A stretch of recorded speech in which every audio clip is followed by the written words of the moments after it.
A'udzubillahi minasyaitonir wal 'asr. Innal insana lafi khusr. Demi waktu yang kalian lalui di dunia. Banyak manusia dalam kerugian. Illa alladziina aamanu wa 'amilus shalihat, kecuali orang yang sibuk dengan beriman dan beramal saleh. Wa tawassaw bil haqqi wa tawassaw bis sabr. Saling memberikan wasiatlah untuk kebaikan dan saling memberikan wasiatlah untuk kesabaran. An-Naisaburi dalam kitab tafsirnya yang berjudul Gharaibul Quran tentang hikmah sumpah Allah dengan waktu, ia berkata, tidak ada suatu apapun yang lebih berharga daripada waktu. Pengkhususan Allah dengan waktu itu merupakan petunjuk bagi bahwa manusia cenderung melakukan hal-hal yang tidak baik dalam hidupnya, serta menyalahkan waktu jika ia mengalami penderitaan dan kerugian. Jadi Allah bersumpah dengan waktu adalah menunjukkan kemudian waktu itu. Dan sungguhnya penderitaan dan kerugian yang selalu menyertai manusia adalah karena aib yang ada di dalam dirinya, bukan pada waktu. Makanya Nabi SAW juga bersabda, Allah SWT berfirman hadis qudsi ya, La tasubud dahar fa inni dahar. Jangan kalian pernah mencaci maki waktu. Karena aku adalah pencipta waktu itu. Jangan salahkan waktu, tapi salahkan dirimu sendiri. Kitalah yang banyak membuang waktu. Subhanallah, kadang-kadang mungkin teman-teman tidak asing kalau lagi tonton cuplikan. Kadang-kadang kalau lagi buka YouTube gitu kan, ada cuplikan lewat iklan 5 detik. Saya kadang-kadang merenungi 5 detik itu. 1, 2, 3, 4, 5. Orang bisa buat iklan 5 detik. Dan Anda sudah bisa faham dalam 5 detik iklan apa yang sedang disampaikan. Itu kan luar biasa itu. Ya. Saya pernah melihat ada yang sampai 30 detik. Kalau kita hitung 30 detik itu setengah menit ya. 1 menit kan 60 detik ya. 30 detik. Itu lama rasanya kita nunggu untuk melanjutkan cuplikan yang akan kita lihat setelahnya. Itu saya ambil pikiran, saya ambil sebuah poin. Oh subhanallah. Berarti waktu itu mahal sekali ya. Artinya hitungan detik yang banyak kita buang itu ternyata memang mahal itu. Dan itu sudah sangat tinggi gitu. Syaitan kadang-kadang mempermainkan cara kita melihat waktu ini teman-teman sekalian. Contoh misal, kita kalau masuk ke restoran, atau kita masuk ke masjid dulu lah. Kita masuk ke masjid mau sholat misalnya. Perhatikan kadang-kadang masjid itu meletakkan durasi antara azan dan iqamah 3 sampai 5 menit. Itu 5 menit sudah dianggap lama. Kalau yang sampai 10 menit itu berarti luar biasa, ideal. Tapi umumnya orang kasih 5 menit. Yang digital biasa ya, 5 menit. 5 menit itu teman-teman kalau menunggu iqamah sholat, lamanya rasanya. Syaitan mempermainkan itu buat kita. Lama, padahal situ kita bisa kita rasa lama. Padahal sebenarnya itu waktu yang sangat mahal. Disitulah saat kita berdoa karena waktu mustajab. Allah terima apa saja hajat Anda selama tidak minta yang haram. Selama ikhlas karena Allah. Di hari 5 kali kita punya kesempatan. Subuh, duhur, asar, maghrib, isya. Mustajab doa. Kita bisa sholat qobliyah. Ini luar biasa sebenarnya. Tapi kita rasa lama, berharap kadang-kadang buru-buru, baru 2 menit sudah langsung iqamah. Karena buru-buru menyelesaikan sholatnya.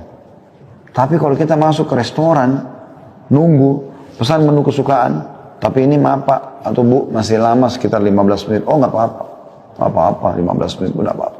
Jadi pendek, pada saat mau makan, pada saat mau apa, ada bahkan orang naudzubillah pacaran membawa waktu biar sampai berjam-jam, nggak masalah.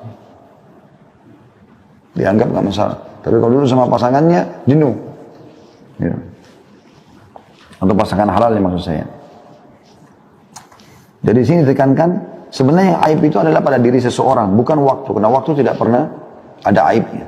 Dia akan terus sama saja. Ibnu Qayyim rahimahullah berkata, seorang manusia sejak pertama kali menginjakkan kakinya di bumi ini, maka saat itu ia telah menjadi seorang musafir yang melakukan perjalanan menuju kepada Tuhannya. Dan masa perjalanannya adalah umur yang telah Allah tetapkan baginya.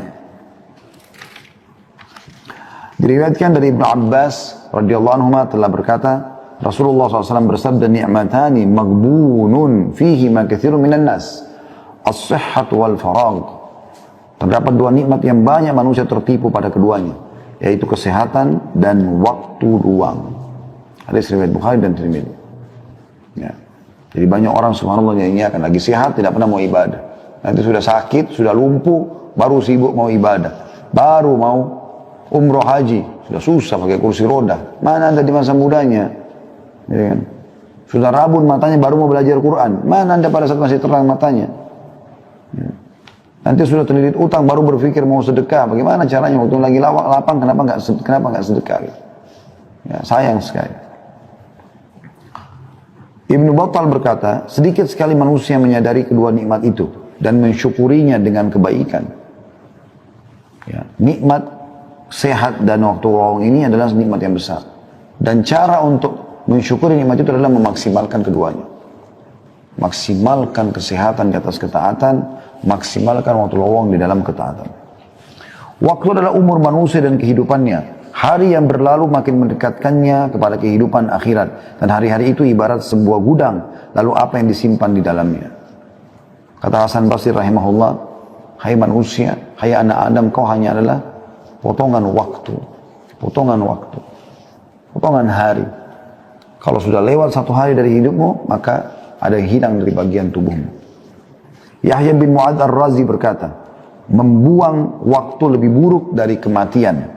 Sekali lagi, Yahya bin Mu'adz Ar-Razi berkata rahimahullah, membuang waktu lebih buruk daripada kematian. Sebab membuang waktu berarti menghentikan kebenaran, sedangkan kematian berarti perpisahan dengan manusia.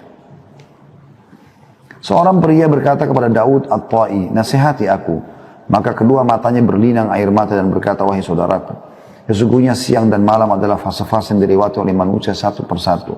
Hingga semua itu berakhir sampai pada akhir perjalanan mereka. Maka jika engkau mampu untuk menyiapkan bekal setiap hari, maka bagi dirimu untuk menghadapi kematian, maka lakukanlah. Karena sungguhnya perjalanan itu akan berakhir dengan cepat, atau bahkan lebih cepat dari apa yang engkau duga. Maka hendaknya engkau membekali dirimu, dan lakukanlah sesuatu yang pernah engkau lakukan untuk bekal itu. Dan sungguhnya aku akan mengatakan kepadamu semua, sedang aku tidak mempunyai seseorang yang lebih mengabaikan waktu daripada aku sendiri. Karena kemudian beliau bangkit dan pergi meninggalkannya. Ya. Jadi orang-orang yang banyak memahami tentang masalah pentingnya waktu ini, betul-betul mereka berhati-hati sekali. Setiap detik dalam hidupnya, setiap menit, setiap jam, setiap fase waktu pagi, siang, sore, malam adalah sesuatu yang berharga bagi dia. Dia tidak akan sia-siakan. Dia cuma selalu bertanya kebaikan apa setelah kebaikan apa. Jadi selalu kebaikan kepada kebaikan yang lain. Terus saja begitu. Kata beliau, semoga Allah memberikan rahmatnya kepada para salaf atau pendahulu kita. Mereka benar-benar mengetahui akan pentingnya waktu dan mereka benar-benar telah memeliharanya dengan sebaik-baiknya. Hingga mereka tidak pernah membuang waktu walaupun sesaat. Dan alangkah celakanya kita, walau kita berlalu dengan sia-sia tanpa faedah, atau waktu kita berlalu sia-sia tanpa faedah. Kematian selalu datang menimpa orang-orang yang berada di sekitar kita secara tiba-tiba. Akan tapi semua itu tidak menjadi pelajaran dan peringatan bagi kita. Bahkan yang terjadi adalah penyanyian terhadap waktu dan sikap selalu, tanda kutip, menunda-nunda dan terus menunda. Celakalah, kemudian aduhai, betapa waktu-waktu berlalu dan tidak akan pernah kembali. Lalu apa yang telah kita simpan di dalamnya dan bagaimana kita telah menyia-nyiakannya. Pernah Hasan Basri rahimahullah jalan dengan seorang anak muda, ngantar jenazah. Pas lagi antar jenazah, karena dia seorang ulama, orang perhatikan apa yang dia lakukan. Dia sambil berzikir, subhanallah, alhamdulillah, la ilaha illallah, Allah akbar, terus berzikir. Tapi hanya dia sendiri yang mengucapkan. Rupanya ada satu anak muda perhatikan itu. Dia bertanya, wahai imam, kalau imam itu kayak kita kiai, kenapa anda berzikir lagi antar jenazah?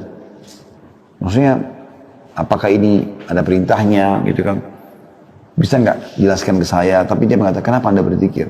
Kata Hasan Basri rahimahullah, diamlah wahai anak muda dan berzikirlah. Karena yang sedang kita antar ini sudah tidak bisa berzikir. Bayangkan, mereka ambil pelajaran dari jenazah itu yang sedang diantar. Tiba-tiba Hasan Basri berpikir, sekarang sudah mati, nggak bisa lagi berzikir. Andai dia dikasih kesempatan hidup, dia akan berzikir. Maka sekarang kita mumpung hidup berzikir loh. Seperti itu.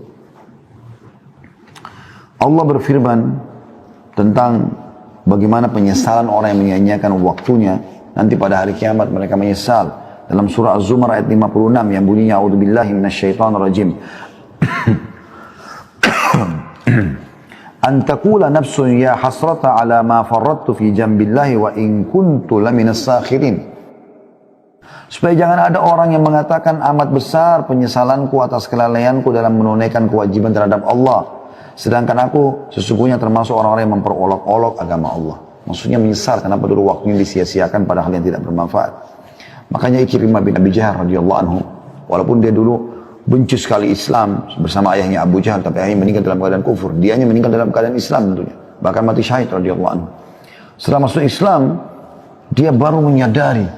Setiap dia pegang Al-Quran, dia baca, sambil nangis dia mengatakan, ini perkataan Tuhanku yang aku sia-siakan selama ini.